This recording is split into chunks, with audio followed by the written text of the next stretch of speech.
You're listening to the uMentor Talk Show. I'm your host, Fatima Al Sayed, and this week's show is with Sister Hoda Gharib. On this weekly talk show, we usually invite experts to take us through their journeys as professionals in their fields. If you have any questions for our panelists, please feel free to ask them questions in the comment section, and we'll get to them during the show. So on today's show, we welcome Hoda Gharib. Hoda is a fourth-year PhD student in social justice education at the University of Toronto. She conducts research that asks the question, what motivates people to engage in social justice behavior and activism? Which is a very interesting conversation that we're going to have with Hoda soon. Aside from her interests in health and social justice behavior, Hoda is especially curious about how the media shapes our emotions, beliefs, and behaviors, and is passionate about giving children and adults the skills and abilities to critically judge the advertisements and movies they view, and the news that they read. In our time and day, this is something that is extremely important, so we're very happy to welcome Sister Hoda. Assalamu alaikum. How are you, Hoda? Walaikum assalam. Good. How are you? I'm doing very well. Thank you so much for agreeing to be on the show. It's going to be a really interesting conversation that we're going to have with you today, inshallah. Thanks for having me. I'm really excited to be here. So before we get started, can you tell us a little bit about what made you interested in this kind of research? Because it's something that everyone, I think, mindlessly takes in, and it's not something that we're hyper aware of. Yeah, it goes back, I think, to the second or third year of my master's, where I was doing a different type of research. But I was really interested in the effect of Ashura and what Ashura, why it was such a powerful thing that impacted so many different movements, and so many. It influences people in a lot of different ways to do good. And I really wanted to understand what this was all about. And I, as an emotion researcher, of course, my mind was it really caught on to the fact that emotions is a huge part of Ashura. We listen to a really moving story, and it has a lot of lessons, but there's an emotional part to it. And I really didn't know how to study this. So I kind of just kept thinking about it. And then one day I was watching The Late Show, I think it was, with Jon Stewart, or The Daily Show with Jon Stewart. And I remember he was talking about Black Lives Matter and what was going on in the US with police brutality and police shootings of Black individuals. And, he would talk about a really tragic thing, a really tragic incident, and then he would make a joke about it. That's how those kinds of shows do. They kind of take politics and then they kind of make this ironic joke about it and use ironic humor. So I started thinking, what's the effect of this type of emotional flow that's kind of happening on this show, where you go from something a really hard, difficult emotion to process, just sadness or anger, and then you make a joke about it. What effect does that have on us in terms of our desire to do something about this issue that he's talking about? And so that kind of led me into reading about the effects of emotions on why we engage in activism, and why we might engage in social justice behavior. And I kind of, from then on, I got really interested in it, and I knew I wanted to do a PhD, and I was like, what, why don't I take my chances and do a PhD about that? So that's how I got into it. And we're going to get into later on the show just how to, choose what you want to specify in your PhD, how to find the proper mentors and professors, and all of that. Because it's a very intimidating process, I think. So just to make it a little easier for people. But first, let's get into, what did you first study in your undergrad? In my undergrad, I did health studies and psychology. And I kind of really wanted to mix the two. I was really interested in being a dietitian, and I think that that kind of a profession involves both, understanding the psychology of an individual, as well as, the sciences behind nutrition and stuff. So I put those two together, and I studied that in my undergrad. And what led you within your master's? You did, I think, the advertising for health, right? Yeah. Explain more about that. Yeah. So in my master's, I did research to kind of to compare which type of sort of advertisement or Mhm. like social advertisement is more effective at getting people to engage in more physical activity and Mhm. stand up more. You know, sitting is a huge like issue, health issue right now, and we're sitting so much. And so I wanted to understand how we can motivate people to engage in to stand up more. And being really interested in emotions, I wanted to compare the difference between an emotional advertisement, one that kind of targeted our emotions, versus one that talked more about the health implications of sitting too much and the health benefits of standing up more. And yeah, I had a really big interest in both the psychology, but also the marketing aspect of health. Hoda, what are your passions and inspirations? Like, what are the things that make you, really, I don't know, I find it so interesting that you specified these kinds of things. So, what do you do in your daily life? Um, Well, I think what really interests me, always captured my attention, was like why people do things. Like, what Mhm. are the motivations behind why people act in certain ways?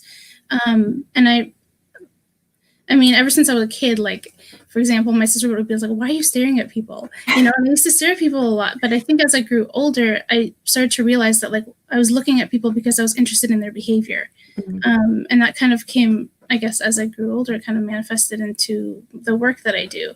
That's so Um, interesting.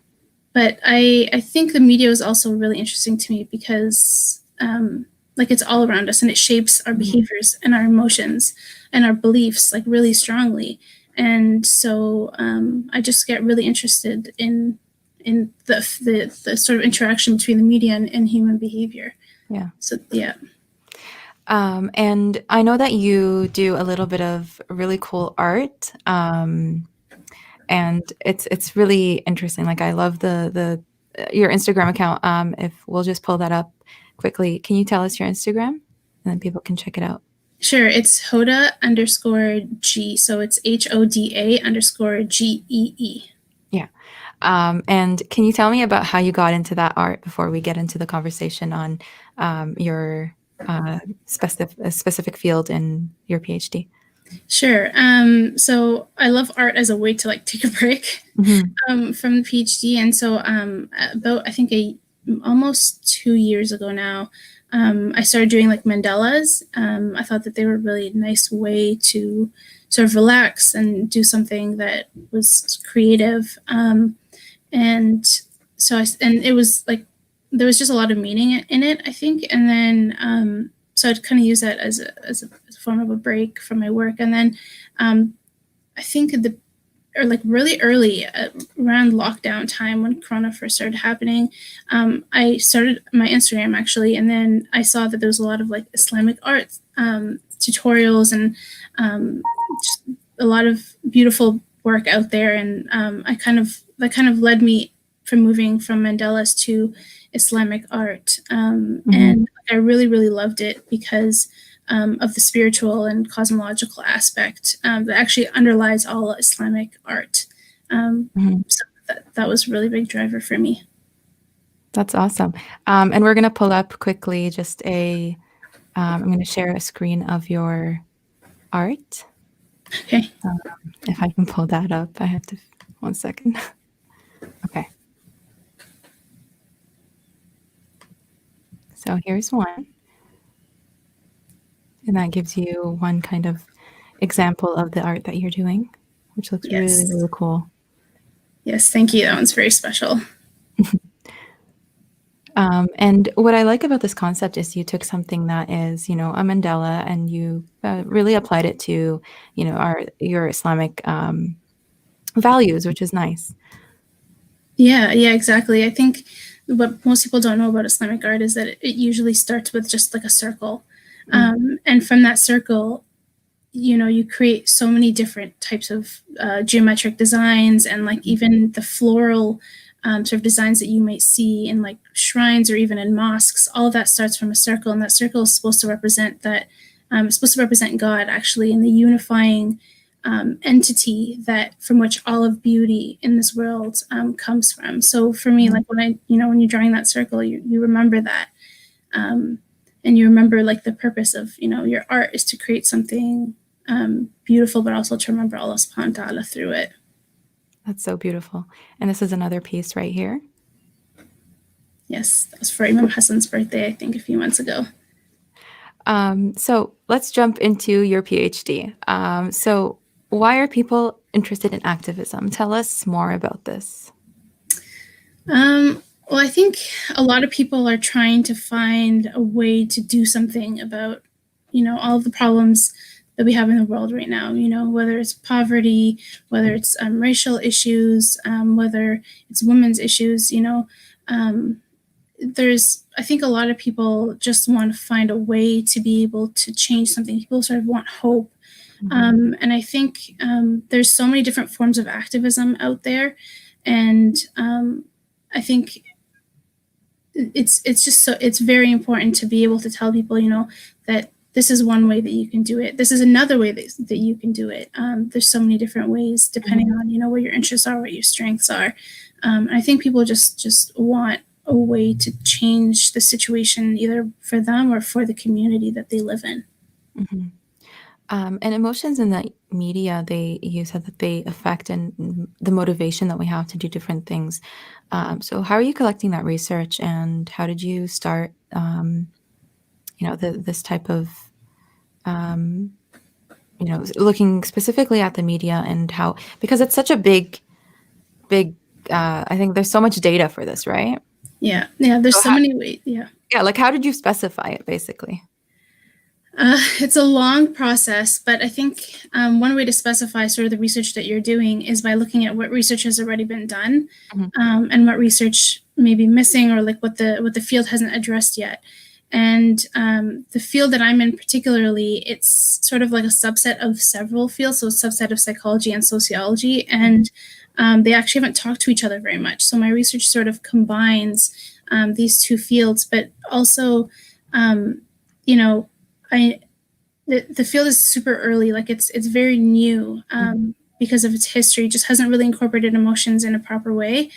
And so one of the ways that, we could start to understand, what's happening out there in terms of emotions and activism is by talking to the activists, for example, people who are engaging in activism right now, and asking them, like, what is it that has driven you to engage in, this social movement, or be part of this organization, just to get sort of a survey of the field, to be able to understand, the general things, so then we can sort of start to pinpoint more specific research. So because it's so early in the field, I find that the best way really is to have this open conversation with activists before we dig into the nitty-gritty stuff. So going deeper into, I think, just the aspect of having your emotions affect what kind of activism you do, can you give us a real life example of how this plays out? And then how can we also maybe protect or make our kids more aware, and ourselves more aware? Yeah. So one emotion that's been the center of a lot of research so far has been anger, because it's kind of like the most obvious one. Anger is kind of a reaction to something that's unjust or that you find unfair. And so researchers have focused on that for a very long time. And then one thing, the one thing the media sort of does sometimes is generate this anger within us. They may show, for good or for worse. Sometimes it's a positive thing, and sometimes it's manufactured. But it may show us, for example, police beating down protesters, for example, and that angers us because we think, these people are just out there to fight for their rights, or to call for their rights. And then the police is acting in this way, and so we get angry about it, and we may be we may be motivated to join the protest, for example. Sometimes it's called backlash. Sometimes that's what we call it when you see something happen in protests like that, and it angers you and you want to go out and sort of be part of that movement. Is anger always a negative emotion, and does it always cause that negative effect? It's a good question. That's kind of what researchers have wrestled with for a long time. But no, I don't think so, because sometimes we tend to think of anger as like this reactionary emotion where we need to sort of settle it down. We need to like a person's not thinking. Exactly, it's an irrational thing.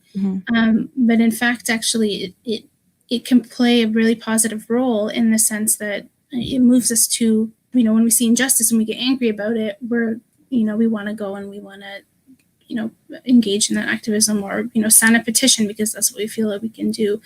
But definitely sometimes that anger is manufactured about a situation, and it might not always be the best way to like get yourself into activism, but it's you can spin it into a positive long term, right? Exactly. Yeah, it depends. It depends on whether the situation, whether it motivates you to do what's right. At the end of the day, it's like, is this emotion leading me to do what is right? And now leading into my second question. So how do we protect ourselves and our kids, or how do we make ourselves more aware within the society, especially now with COVID? I think that's very important to raise, because there's a lot of misinformation. There's a lot of fear, I think, coming from the media, and which is rightfully done so, but it's also sometimes, hard for people to really digest. Yeah, I think we need to, we do need to hang on to some emotions, but I think we need to evaluate information first before we act on those emotions. When we do feel fear, for example, and in pandemics like this or in social crises, emotions tend to be high, and then the media a lot of times reinforces these high emotions and these anxieties. So I think we need to take a step back and ask ourselves, why am I feeling this emotion? What is this emotion sort of driving me to do? What is the message that's being sent to me through the media? And, looking at multiple sources and just kind of taking in that information without acting sort of right away. It's that reflecting on whether the situation requires me to, do A, B, or C. Because the media doesn't just shape how we feel about things, but it also a lot of time prescribes certain behaviors. And so we do need to think about whether that, the message that we're being sent is actually one that's reasonable right now, given the situation. So I think a lot of it is just about, slowing down, analyzing those emotions, analyzing the beliefs, and analyzing the message, and whether it's worthy of following or not, I think. Yeah. And so how has Islam helped you on your road to success? I think this question we spoke about a little bit in our pre-interview. Can you explain that a little bit? Sure. I think it definitely helps me in every aspect, whether, it's how I talk to my colleagues, and how I treat my colleagues, and even the way that I approach my research, and types of questions that I ask, and the type of theories that I'm willing to sort of apply to my research. But I think one of the things that really drives me, two kind of related things are, "Ya laytana kunna ma'akum." When we, in Ashura, we usually say to Imam Hussein and Said Zainab and all the brave souls that were there, we wish we were with you. And so for me, it's about making sure that these aren't just words that I say, that I actually manifest them through my actions. And one of these ways is to, be as active as possible and do whatever I can within my own field to make sure that, I don't call Imam Hussein and then sort of betray him like Allah did in his time. And, I think that there is an Imam there is a Hussein of our time, and I feel like, for me, it's like I have to make the commitment to him now, rather than later. It's not about, living my life normally and carefree and not caring about justice or, the most vulnerable in our community. It's really, it's about, what can I do in my own field so that, one day I could say, I did my best. I didn't just sit there. Because I feel like the real test test is now. It's like when you're a student, there's some students, like, it's like when you have a test and some students study super hard, and the test comes, they do really well, and there's students who may wait. It's like waiting for the answer key. Yeah.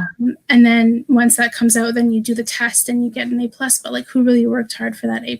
And I want to be able to say that I did my best even without the answer key there. So that's kind of what drives me. Yeah. So preserving our values in Islam, how do we filter the media or keep our minds aware? Because that's a hard thing to do these days, especially with all of the problems that we have coming up. They're countless, Yeah. I think number one is like at least being able to identify that there is a message being shown to you. A lot of the whether it's news, whether it's advertisements, whether it's information, a lot of times it's actually embedded into things like entertainment, or it's almost become like entertainment. It's in marketing we call it stealth marketing. It's very stealthy. You don't even know it's happening to you through things like games, and product placement. So number one is definitely being able to evaluate what kind of media message you're seeing, or to recognize that it's even there. But I would say like three sort of maybe overarching ways or things that you can kind of pay attention to is like the content of the message, the context, and then the psychological effects that it's having on you, and the behavioral effects. So like in terms of the content, it's about asking questions of like, what is the message that's being conveyed to me, and who and by who? How is this message being conveyed? What kind of words are being used? Sounds, the music, the visuals, and then also paying attention to like, who is being represented, or who's being included, and who's being left out of a message. And then when people are included, or when certain products, for example, are included, how are they represented? That's what I was just gonna bring up as well, is that inclusion isn't always a positive thing. It can be inclusion, but it's also stripping the person of of the values. It's interesting because I think a couple people have gone up and denounced maybe the fashion industry, saying, I was included, but my values weren't included. Yeah, exactly. I think like the media, it promotes and produces and reinforces certain values, right, in society, and representation isn't always good representation. I think like we need to choose quality over quantity. A lot of times we're just counting, okay, how many Muslims were in this TV show or in this movie, but like, how are we actually being represented? Are we always being made out to be someone who's associated with violence, or someone who's oppressed if we're a woman? I mean, we're there, but that's not really what we want to How many Muslim or hijab wearing Muslim women were shown on a TV show and then taken off the hijab in the second, third episode? Exactly, yeah. Or like, what are they using their hijab for? Because there's that one thing that was going around where, anyways, yeah. So it's really about how we're being represented is more important than how often we're being represented. Yeah. So we're like nearing the end of our show, but I want to get into the conversation about, how do you decide what you want to do for your master's and your PhD? I think definitely look first at your own interests. Like, what are you interested in doing? Ask yourself, what can I do for at least 2 to 4 to like the years or the rest of my life? Because it's a commitment, right? Especially PhD and master's is a year to 2 years, but it's still really important to think about what is it that interests me, because you're going to go deeply into that subject, regardless of whether it's your master's or your PhD. And then once you figure that out, it becomes easier to do the next step, which is to find a professor whose research interests align with your own. So your professor should be someone, or your supervisor should be someone who can help you to lead you to be able to do the research, and someone who knows the literature enough, who knows what the research says, because they'll help you to figure out what the gaps are, and where to take your research in order to be productive as a person, like in your own work, but also to the field. So picking the right person is really important. And in some ways you can find out is like, just by visiting their profiles, their on the university website, or you can meet up with them. I think that's really, really important. Send them an email, tell them, I'm interested in this. I think it aligns with your research in these ways or your interests. And so I'm wondering if we can have a conversation about what your research interests are right now, what kind of research you're doing. And then if you have access to their students, also looking at or talking to them, perhaps asking them some questions, maybe about, how often do you meet with your supervisor? Is it something that are they supportive? Things like that. And then obviously picking the right university, the right program, making sure that it gives you what you want in terms of, like, for example, funding, if that's really important to you, making sure that you can get funding, TA opportunities, teaching assistant opportunities, research assistant opportunities.